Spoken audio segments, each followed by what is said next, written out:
Hey everybody! What's up? What's up? This is a special edition of the Beantown Beatdown. This is our countdown to UFC 202, which is this Saturday night on pay-per-view. Cheers to that. Cheers to that.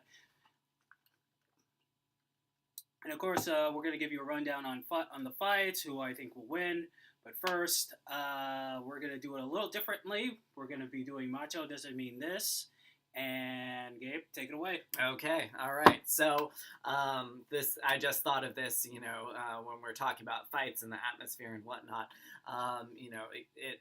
It seems to me, as someone who doesn't know much about this, that defending your title is a very formative moment, right? Well, yeah.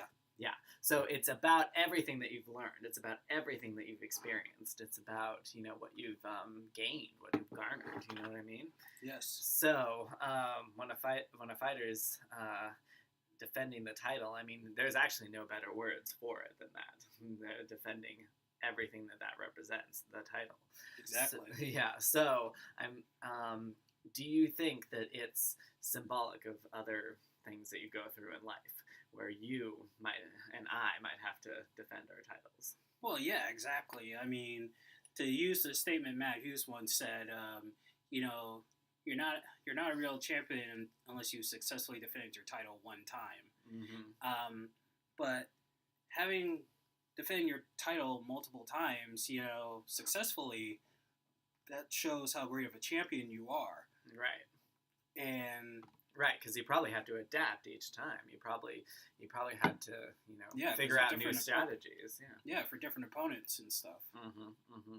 So, yeah, that's what I'm talking about. Macho Doesn't Mean This today. I'm talking about, I think we do that in life. I think we come to points where it's like sink or swim, is one phrase. We come to these points where it's like we're backed up against the big obstacle that stopped us before, and we have to do better if we want to actually succeed this time. You know what I mean? And that's probably what a fighter faces, and that's I know what we face in a lot of everyday life. And I think there are moments when it comes down to it, and it's like you might not realize that you've earned a title with whatever it is. I've earned a title being at my job 2 years. You've earned a title with your job preparations, with being parts of scientific research. You've earned your title. So you don't even realize it, and yet you have to then step forward and defend it. Yeah, exactly. And especially, in sports, sports, mm-hmm. It's about, this is a what have you done for me. It's about, it's a what have you done lately. It's not about what you've done in the past. It's about what have you done lately. Right, exactly. And not quite what you have done, what have you done for me, which is a very different question. You ask politicians that. Yeah. I mean, for example, Kayla Harrison, who she just won her second gold medal in judo. She's the first American male or female to win a gold medal in judo. She did it at the 2012 games, and she did it again in the 2016 games. Nice. Okay. So, and of course, she says that she's retiring now from judo. Mm-hmm. So that's something I've really, just a quick side note, that's something that I've really come to have this emotional connection with. I've seen other. I just saw Usain Bolt, the fastest sprinter from Jamaica, and there's a big question about whether or not he's going to end his career. And there was one other too, where it's a big moment of glory. But then the question of if they're going to end their career, and just like with fighters, I'm so struck by the fact that they end their careers, or at least retire so early. You know what I mean? Well, yeah, I mean, because in the Olympics, I mean, like, if you're a runner, or if you're a gymnastics, or if you're into boxing, or women's volleyball, there's money and stuff in it, and you'll have a life outside of it. Mm-hmm. But in other Olympic competitions where those sports aren't particularly paid attention to as much, or they're not paid attention to the rest of the time in between, the rest of the 4 years. Then there really isn't much there isn't much of a life afterwards. Right. You Exactly. know, I mean, now with Kayla Harrison doing so good in judo, I mean, for the United States of America, I mean, hopefully now, judo as an Olympic sport will get more recognition, and the athletes will, be on the cover of more Wheaties boxes and get more time. Right. I mean, let me tell you something. If Kayla Harrison doesn't get on the cover of a Wheaties box after this, I don't think nothing will. Exactly. Good point. Anyway, so I think you do that. I think we actually, the moments in life that when we're really, stressed out about something, about a test we have to do, this or that, as long as I can get through this, anything you find yourself saying, as long as I can get through this, one thing, then I'll be good. Maybe that's actually us defending our title, like I said before. So I think that, the small accomplishments that we accomplish on day to day, that can actually lead to something like a title. Yeah, hold on a second. I'm gonna get some more water. I'll be right back, folks. Oh, good lordy. Yep, I guess I did this to him once, so, only natural. It really does come down to it. It really does come down to, the thing that you're working on right now that you think, doesn't mean much. Well, actually, it will. You'll find more of the resources that you need. You'll, connect with more people. You'll, once you find one other person to connect to and one other, avenue for more resources, then, that's halfway there. That's halfway there to making, this idea you thought was impossible actually come to pass.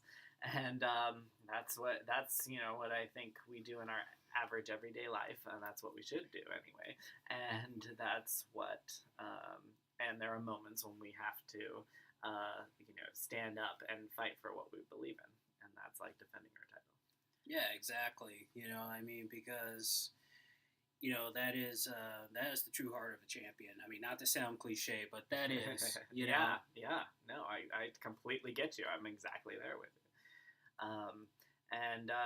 So I think we do that in our everyday lives, and ordinary heroes. We've heard the whole phrase before. Yeah, exactly. Also, little thing, Kayla Harrison was asked if would she consider going into mixed martial arts now. Yeah. And she says that, she said never say never, but she did say the thing is, she looks at mixed martial arts. She doesn't see a whole lot of, handshaking afterwards and bowing and stuff like that. I mean, there are some that is out there. I mean, of course, mixed martial arts, it's about, there is some respect, but for the most part, it's about, I want to tear your fucking head off. Right. But, right. So she's talking about a sportsman-like atmosphere, which a lot of the, original martial arts, they have that. Yeah, but I think it would be a travesty if she didn't get into mixed martial arts because of, think of all the fights that could possibly happen. I mean, especially for a fight against Ronda Rousey. I mean, come on. I mean, you got a bronze medalist in judo versus the gold medalist, and two-time gold medalist in judo. I mean, that's the ultimate judo match. Yeah, totally. Good point. I think we're short on time today, but which is good though, because this is just a special edition show. So yeah, let's move on to more about the upcoming fight, the upcoming season. Do you call it? No, the pay-per-view event. The pay-per-view event. Yeah. Okay. Pay-per-view event, UFC 202. And this is going to be a great event. This is the first pay-per-view I'm going to be ordering in my house for a while since I got through with my financial situation. And this is going to be a great night of fights. First and foremost, we got Tim Means versus Saba Homasi. Don't know much about these guys. So I'm just going to sit back, relax, and watch the fight. Nice, yeah. Second fight, Hyun Ju versus Mike Perry. Don't know much about these guys either. All I know is that they're in the welterweight division, and the welterweight division right now in the UFC is stacked. I mean, there are a lot of top contenders out there, and it's good to see that division like come to life now, Right. especially with a new champion like Tyron Woodley and possibly a new champion in Stephen Wonderboy Thompson whenever Dana White makes that fight happen. Interesting. Okay. Also, third fight of the night. This one could have been a main event on a Fox Sports 1 card or a card on Fox. Rick Story versus Donald Cowboy Cerrone. I love Cowboy Cerrone, man. I love that guy. Plus the thing is, in the middle of training for fights, he'll do bull riding. He'll do like so actual cowboy stuff. Yeah, earn his name. Earn your name, why don't you? Yeah, he jumps out of planes. Like he'll do parachuting. He also drinks Budweiser. You know, but of course. Yeah, of course. You know, so but I like his fighting. He's been on a roll since moving up to 170, and I think he'll win this fight, and he'll definitely earn himself a spot as a top contender for the welterweight title. And then, of course, Anthony Rumble Johnson versus Glover Teixeira. I think Teixeira was definitely going to knock out Anthony Johnson. I give it two rounds. And, I think this is going to be the knockout of the night. I mean, Glover Teixeira, he's a favorite of mine. I like Anthony Johnson too, but I think striking-wise, Glover's got the advantage over Anthony. And then, of course... I was going to ask you what actually made you say that, but since you just said the striking. Sorry. Yeah, what's the actual reason that you have for saying that? Well, because Glover has better kickboxing than Anthony Johnson. Anthony Johnson has some good punches and stuff like that. He's a good knockout artist. Right. But against Glover, I think he's far more superior than Anthony Johnson. Gotcha. And the main event, of course, the rematch of the year. It's actually been the feud of the year. Nate Diaz versus Conor McGregor 2. And let me tell you something. That first fight I saw, it was phenomenal. It was a wonderful fight. And this fight, I don't expect to be any different. I don't expect this fight to be any different. You don't expect it to be anything less. Yeah, exactly. And, I think this is going to be the bloodbath of the night, because it was a bloodbath in the last fight. So I think this will be a bloodbath in this fight. And in order for Conor McGregor to win this fight, he has to stay out of Nate Diaz's boxing range. Because with the Diaz brothers, if you get in their boxing range, and you try to get into it in a boxing match, they are going to drown you. Let's not forget also, they also trained with former super middleweight boxing champion Andre Ward, who's now the number one contender for the light heavyweight title. So, I mean, I would not want to get in a boxing match with either one of those guys. Gotcha. So what Conor McGregor has to do, Conor has to use leg kicks to slow Nate down. He needs to go to the leg kicks, kick at the leg, then kick at the body. Force him into a kickboxing match. And then also, just pick your spots too. That's how you mostly beat the Diaz brothers, is if you pick your spots and when to strike. And I give it 3 rounds. I don't know who's going to win this one. I mean, I thought McGregor was going to beat Diaz, and then Diaz shocked the world. And, for this fight, I don't know. This is anybody's fight at this moment. And also, if Nate Diaz beats Conor McGregor, Nate Diaz should get a title shot at welterweight or lightweight, whatever weight division he chooses. Because he's beaten the featherweight champion who moved up in weight.